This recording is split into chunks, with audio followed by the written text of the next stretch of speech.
And the 10th Amendment says just because we've given some power to the federal government, we the states, doesn't mean that we kept the rest of it for ourselves. We have. That's the concept of limited government. The government must stop when it wants to touch our natural rights. And the list of natural rights, whatever you think our natural rights are, give me the list. I'll add 30 or 40 to them. Because these are the things we all yearn as human beings to do, free from interference by the government. If they belong to us as human beings, like my fingers belong to me, then they cannot be taken away by majority vote. They cannot be taken away by legislation. They cannot be taken away by the command of the executive. They can only be taken away if I give them up myself. You know, it's not, our efforts are not enough. That's the thing that I want to convey to the people in this room and listening who do understand my work. The effort has to be advanced and stepped up. We need to become teachers of this information to everyone within earshot of our voices, or humanity is going to go down the path I'm going to talk about, which is going to be very, very, very ugly. Natural law is a set of universal, inherent, objective, non-man-made, eternal, and immutable conditions which govern the consequences of behaviors of beings with the capacity for understanding the difference between harmful and non-harmful behavior. That means it applies to intelligent beings who have a developed brain and nervous system like we do, okay? It doesn't apply to lesser beings, to the animal kingdom. They're not going to sit there and reason. We have the capacity for reason. They're instinctual creatures. They have emotions as well. But we have higher thought functions. That's why natural law applies to us. The behavioral laws of creation apply to humans and more advanced beings, because we have the capacity for understanding morality.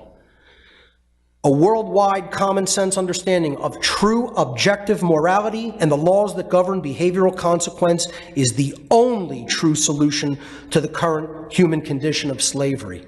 For as long as humanity remains ignorant of the occulted knowledge of natural law, it will remain enslaved. And that is by law, by universal cosmic law.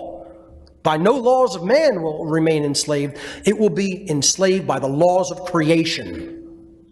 For those who are not familiar with my work regarding natural law, I absolutely encourage everyone to watch my 3-part video series called Natural Law, the Real Law of Attraction and How to Apply It in Your Life. What natural law is all about is the objective difference between right behavior and wrong behavior. I always tell people that, we use the same word to communicate the idea of correct and moral. We use the word right to communicate those concepts. Correct means based in truth, and moral means that it is in harmony with natural law principles, because when you take a right action, the result of that action does not result in harm to other beings, to other sentient beings. Conversely, wrong behavior is both incorrect and immoral.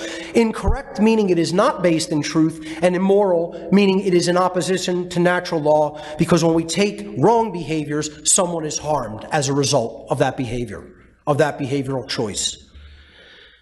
The problem is, folks, most people still in the year 2018, sad as though it may be to say, cannot properly define a right. They cannot give you the definition of what a right behavior is. And that's why we're losing our rights, because they do not understand that a right is an action that does not cause harm to another sentient being. And that is the definition, and it is as simple as that.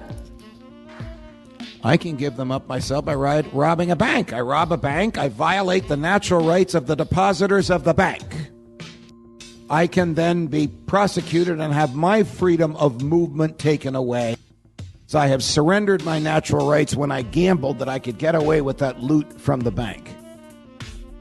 I could also sign a contract in which I give away some of my natural rights, and I've done that with my bosses at Fox. Theoretically, I'm supposed to say only what they want me to say.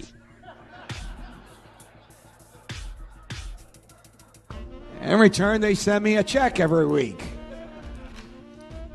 You know, the checks keep coming, even though I obviously don't always say everything they want me to say. So you can voluntarily surrender your own natural rights for whatever good you choose to surrender them for.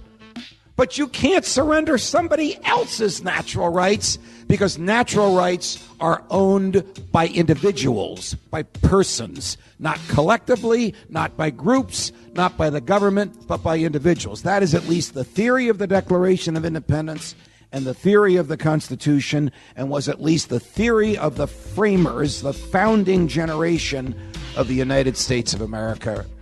Regrettably, it is no longer the theory today, and this assault on natural rights began immediately. In the presidency of John Adams, the government suddenly had this bizarre fear of the French. I know this sounds incongruous today, but the country was afraid of the French, so they enacted the Alien and Sedition Acts, which basically said, if you want to become a citizen here, come. If you own an acre of land, you can become a citizen immediately, except if you're French. You have to wait 14 years. By the way, if you criticize the president, the government, the Congress, or the courts, you can go to jail for 2 years. Well, how could the same generation that wrote Congress shall make no law abridging the freedom of speech, in some cases the very same human beings who wrote that, in fact, abridge the freedom of speech? Because the world looks very different when you're on the outside trying to acquire power than when you have power and you've forgotten about those promises you made to get there. In this room, after I finish, is the Thomas Jefferson of our day, who never forgot his promises.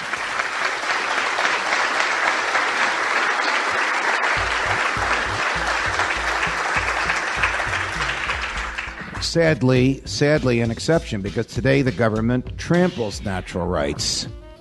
Today the government, to which none of us has consented, claims it has the authority by majority vote to assault those liberties that are a part of our humanity.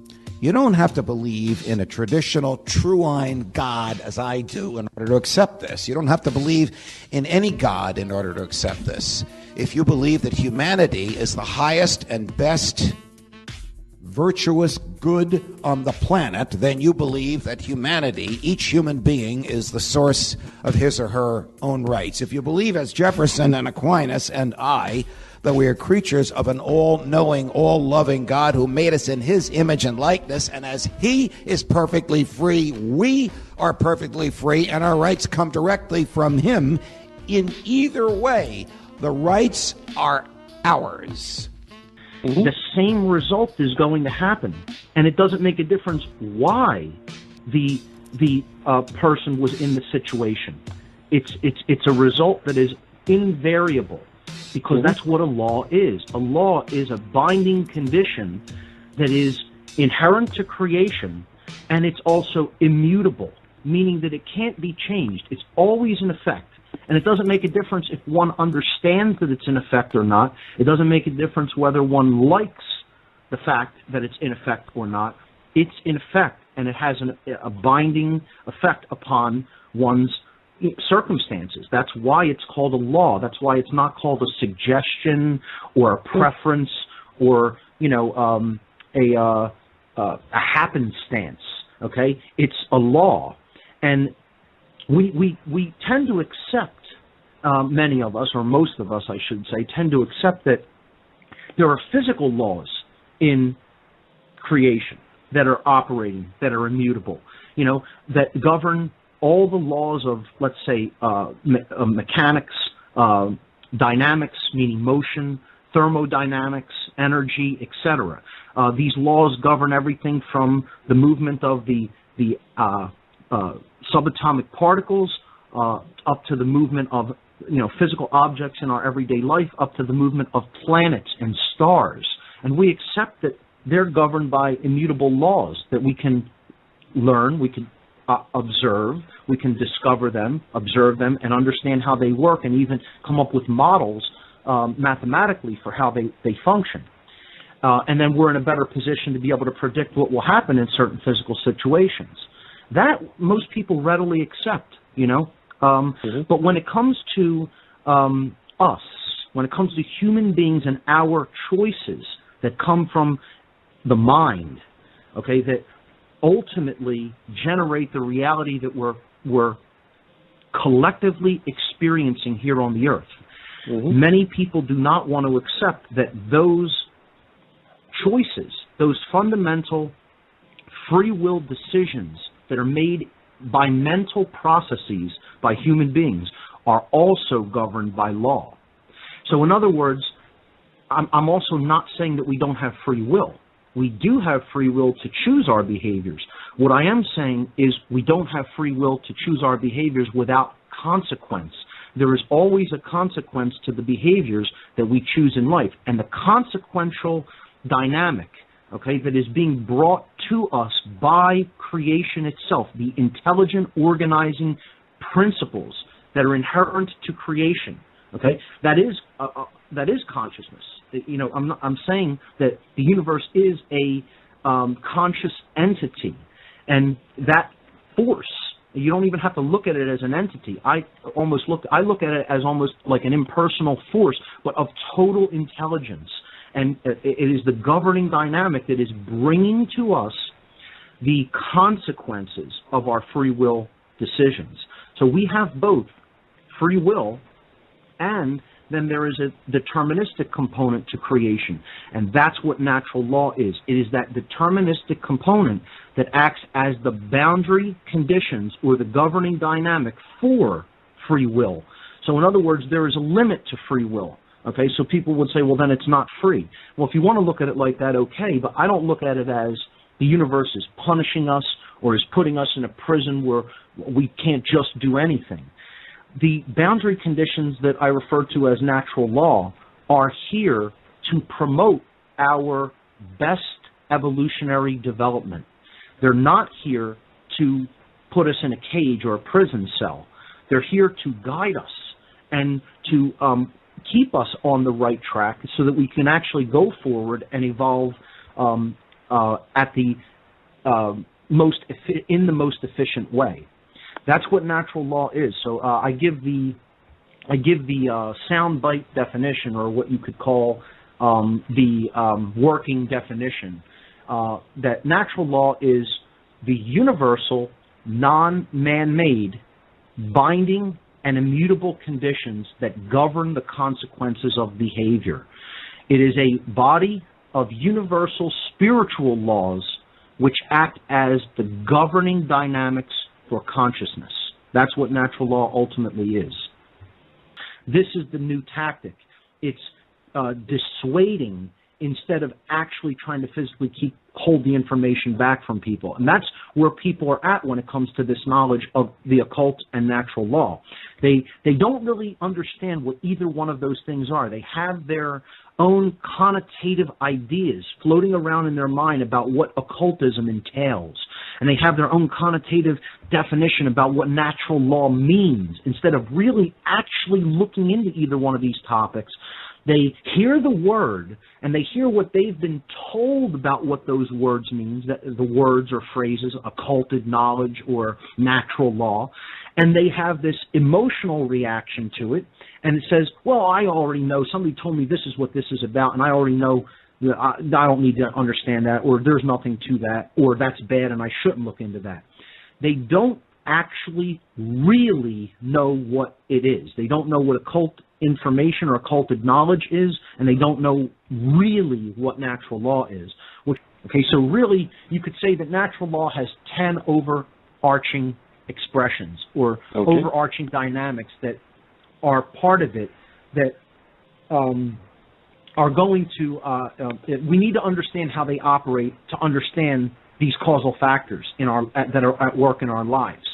So let me just lay out the 5 expressions, and then we could talk about the 10 aspects of them, the 5 positive and the 5 negative.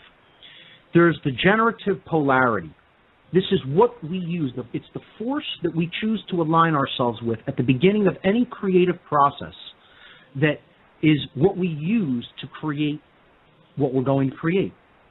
The outcome, in other words. We're using a force, ultimately. So there's a force. You could call this the generative force. That might even be a better word. But it's a polarized force. Okay? Mm-hmm. There is polarity inherent in the universe. I mean, for people to say, oh, there's no such thing as duality, okay, you could see that everything is just, a manifestation of one aspect of a polarity or its absence. That's one way of reconciling a duality. But to say that the polarity doesn't exist at all in the physical domain is not true. For example, people will say, well, fear is an illusion. Yes, it is. But does it exist? Are people experiencing it? It exists in this dimension, in this reality. People are experiencing it. Okay? Yeah. Is that an illusion? It might also be an illusion, but it exists here, in this illusion, that's right. Basically. Where you are at, it exists. It has an effect. It operates. So, again, we can't confuse the ultimate level of reality with the level that we are experiencing here in the now. Here and now.